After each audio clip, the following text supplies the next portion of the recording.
Hello friends, my name is Suraj Shingte and welcome to Suraj Shingte academy. तो आज हम स्टडी करने वाले प्रॉब्लम सेट 1। तो बिना किसी देरी के वीडियो को शुरू करते। दोस्तों, अगर आपने सेट्स चैप्टर के पहले प्रैक्टिस सेट के वीडियो नहीं देखे तो मैं आई बटन में आपको लिंक दे रहा हूँ, आप उधर जाके सारे प्रैक्टिस सेट देख सकते हैं। अब हम सॉल्व करते हैं प्रॉब्लम सेट 1। फर्स्ट क्वेश्चन दोस्तों, choose the correct alternative and answer for each of the following questions. हमें इधर हर एक क्वेश्चन के लिए 4 ऑप्शंस दिए, उनमें से करेक्ट ऑप्शन हमें चूज करके लिखना है। फर्स्ट क्वेश्चन है, if M set equals to 1 3 5, मतलब सेट यम में एलिमेंट है 1 3 5 और सेट यन में एलिमेंट है 2 4 6, देन हमें यम इंटरसेक्शन यन निकालना है। दोस्तों देखिए, यम इंटरसेक्शन यन मतलब दोनों में कॉमन एलिमेंट हमें लिखने पड़ते हैं।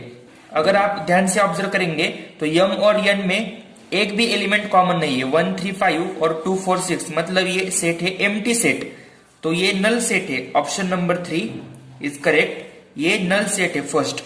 अब देखते हैं second, P equals to x such that x is an odd natural number. x दोस्तों ऑड नेचुरल नंबर है एंड ये 1 less than x and less than equals to 5, मतलब ये 1 और 5 के बीच में के नंबर से। इधर 1 नहीं आएगा क्योंकि ये लेस देन है, और 5 आएगा क्योंकि 5 less than and equals to है। तो दोस्तों हम देखते हैं P सेट इक्वल्स टू, हमें ऑड नेचुरल नंबर्स ढूंढने, मतलब 1 तो नहीं आएगा, 1 के बाद आता है 3 और उसके बाद आता है दोस्तों 5, क्योंकि 5 less than and equals to है। तो ये ऑप्शन हमारा आता है डी ऑप्शन, ये ऑप्शन हमारा करेक्ट है। थर्ड क्वेश्चन है दोस्तों, set P equals to 1 to dash dash dash 10 तक, मतलब 1 से 10 तक के नंबर इस P सेट में है। What type of set P is, तो सेट P का हमें टाइप ढूंढना है। नल सेट, फर्स्ट ऑप्शन है नल सेट। ये नल सेट नहीं है क्योंकि इसमें कुछ ना कुछ तो एलिमेंट्स है।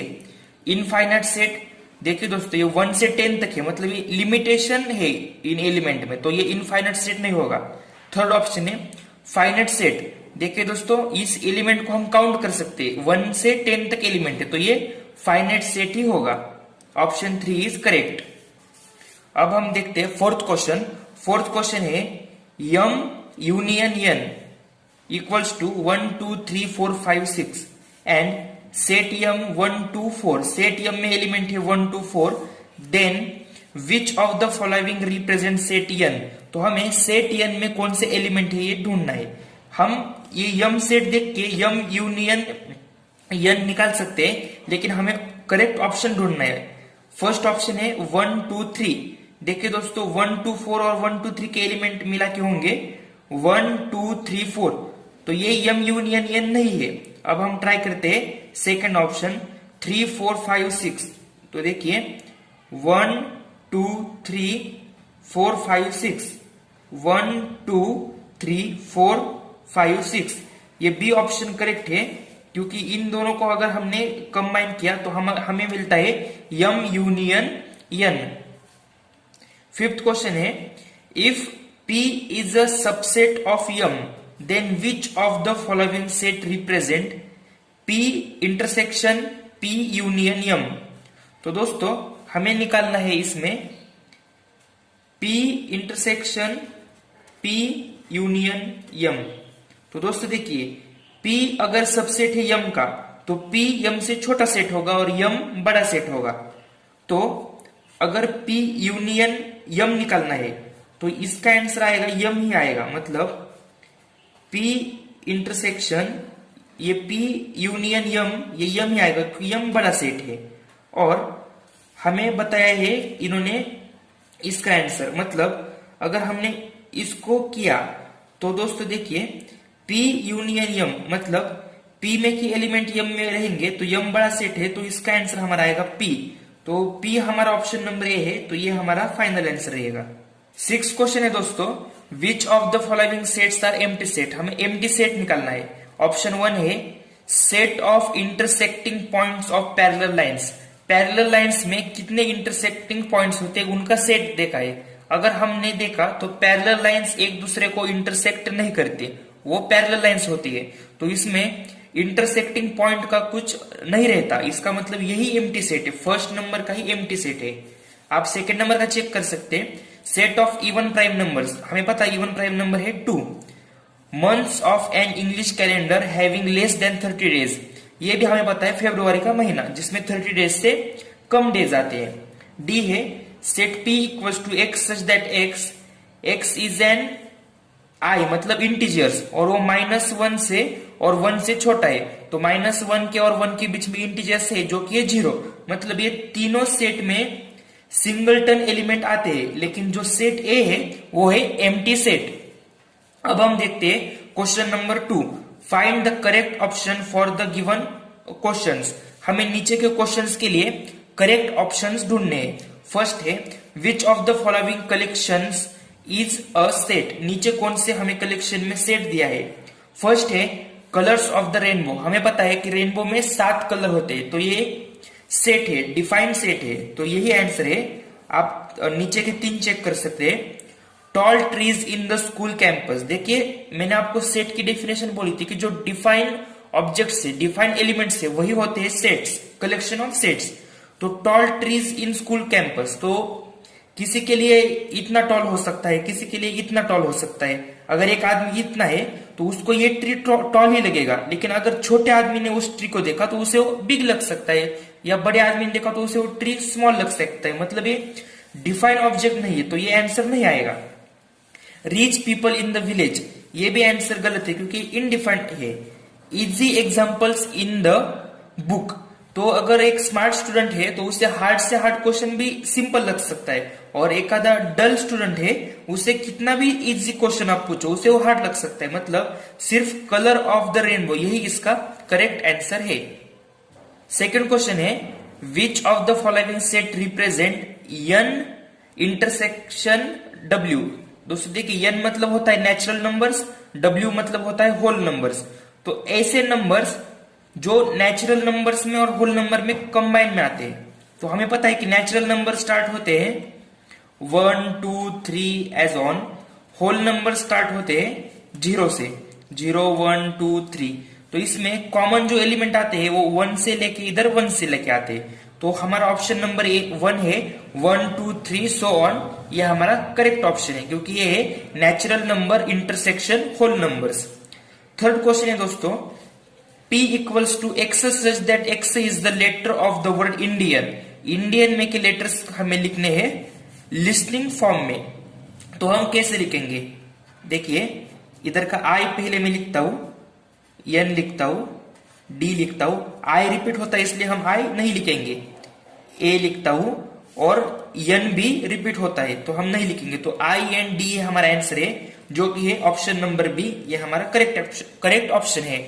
अब हम देखते हैं fourth question, if t equals to 1 2 3 4 5, अगर t सेट में एलिमेंट है 1 2 3 4 5 एंड m सेट में एलिमेंट है 3 4 7 8, देन हमें t यूनियन m निकालना है। तो बहुत आसान है दोस्तों, इसमें आएगा 1 2 3 4 5, पहले हम t के एलिमेंट लिखते हैं और बाद में 3 है इसमें, 4 भी है, 7 और 8 नहीं है तो हम इधर लिखेंगे 7 और 8, तो ये रहा आंसर। तो ये है option number 3, 1 2 3 4 5 7 8, option number 3 is a correct option. अब देखते हैं हम नेक्स्ट क्वेश्चन। क्वेश्चन नंबर 3 है दोस्तों, out of 100 persons in a group 72 persons speak English and 43 persons speak French.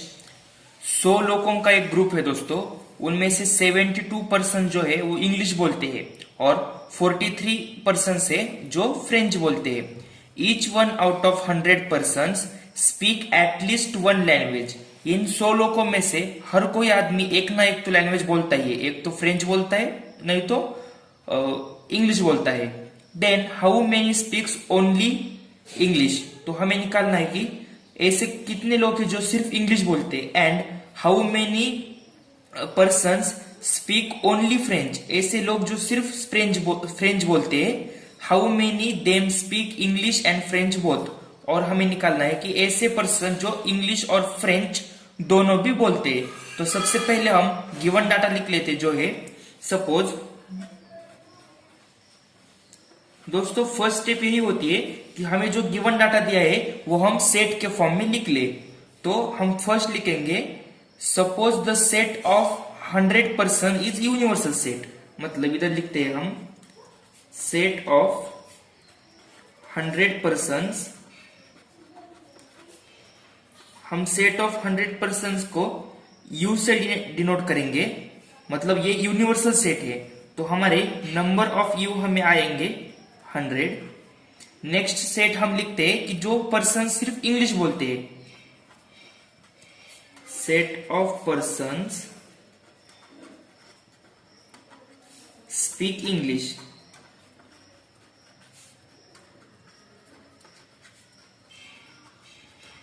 दोस्तों इस सेट को हम डिनोट करते हैं ई से, ई फॉर इंग्लिश। इस तरह से हम लिखते हैं, आप कौन सा भी लिख सकते हैं, मैं ई ले रहा हूं। तो हमारे नंबर ऑफ ई आएंगे जो इंग्लिश बोलते हैं वो है 72 पर्सन्स। अब नेक्स्ट सेट हम लिखते हैं सेट ऑफ पर्सन्स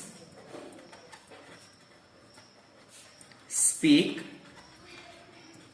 फ्रेंच। अब मैं फ्रेंच को डिनोट करता हूं एफ से, एफ फॉर फ्रेंच।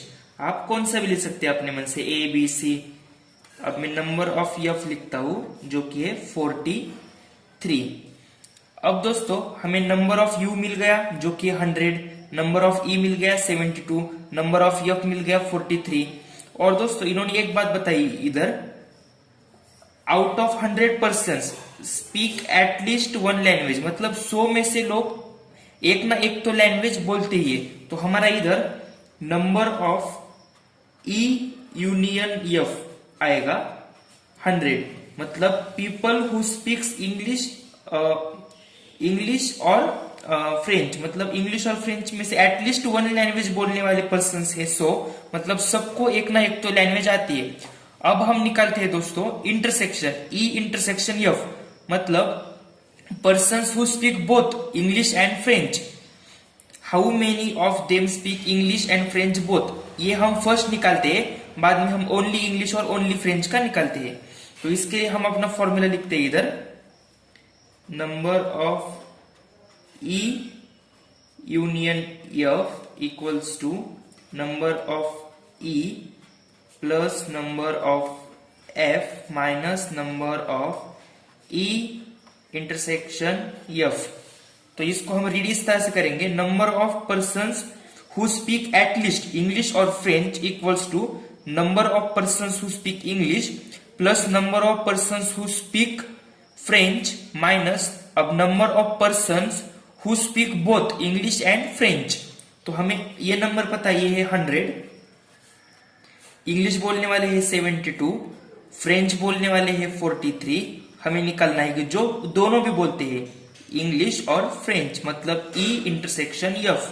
तो हम इसे इधर और इसे इधर रिप्लेस करते हैं, number of E intersection F equals to 72 plus 43 115 minus 100, number of E intersection F equals to 115 में से 100 गए तो आंसर आएगा 15।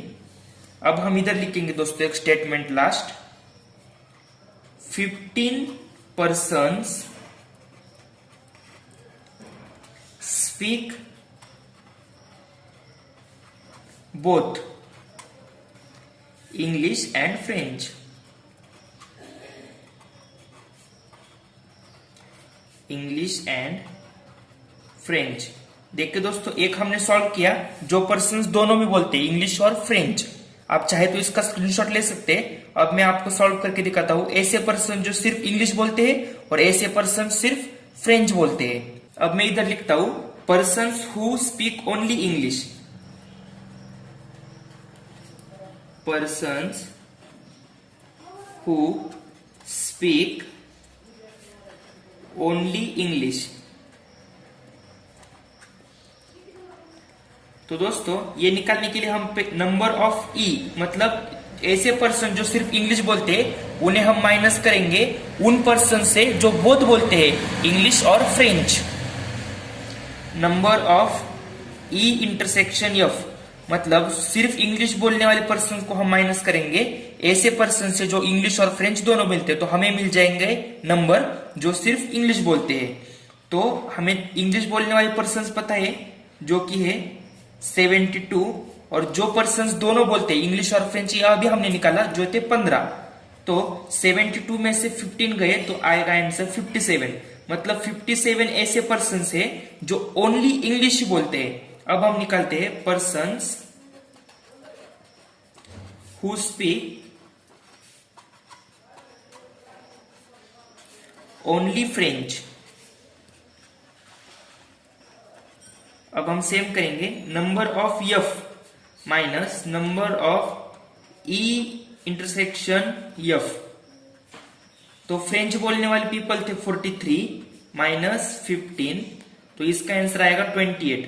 मतलब 28 ऐसे पर्सन है जो सिर्फ और सिर्फ फ्रेंच बोलते हैं। तो हमारा पहले का आंसर आया 15 ऐसे लोग जो इंग्लिश और फ्रेंच दोनों बोलते हैं। फिर आया 57 ऐसे पर्सन है जो सिर्फ इंग्लिश बोलते हैं, और 28 ऐसे पर्सन है जो सिर्फ और सिर्फ फ्रेंच बोलते हैं। ये इंग्लिश बोलते हैं, फ्रेंच बोलते हैं, और ये दोनों भी बोलते हैं।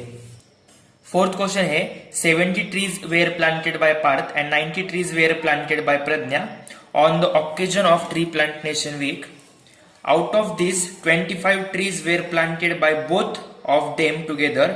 How many trees were planted by Parth और प्रज्ञा।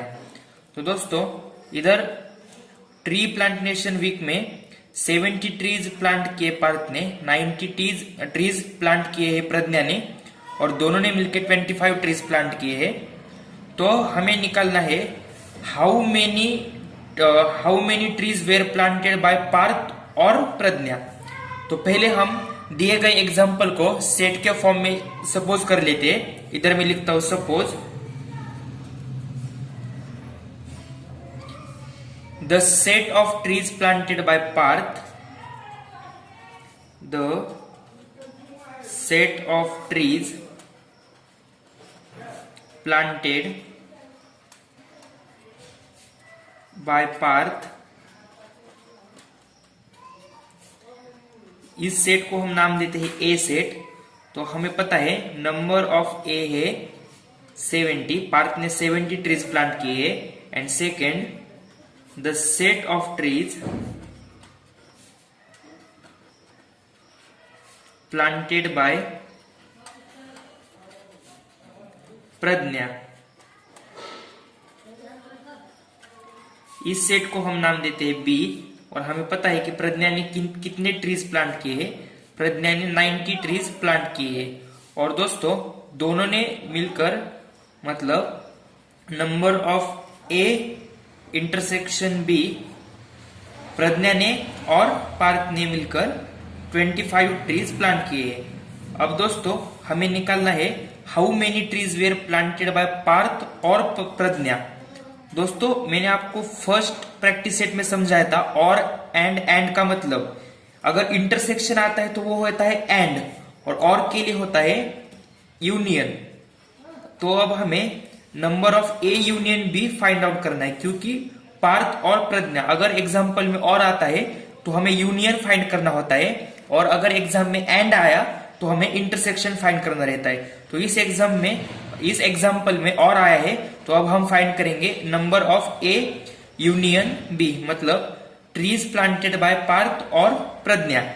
तो अब हम फॉर्मूला लिख लेते हैं हमारा, number of A union B equals to number of A plus number of B minus number of A intersection B.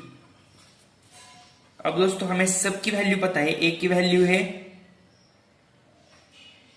Value है दोस्तों हमारी 70, हमारी बी की वैल्यू है दोस्तों 90, एंड इसकी वैल्यू है हमारी 25।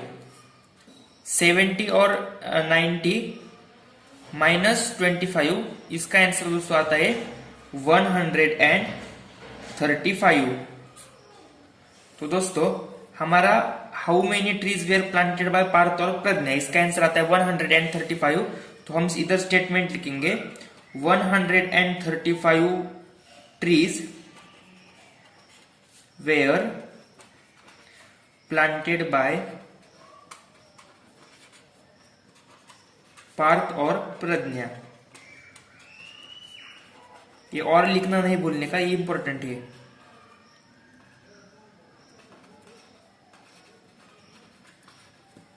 अब देखते हैं नेक्स्ट क्वेश्चन।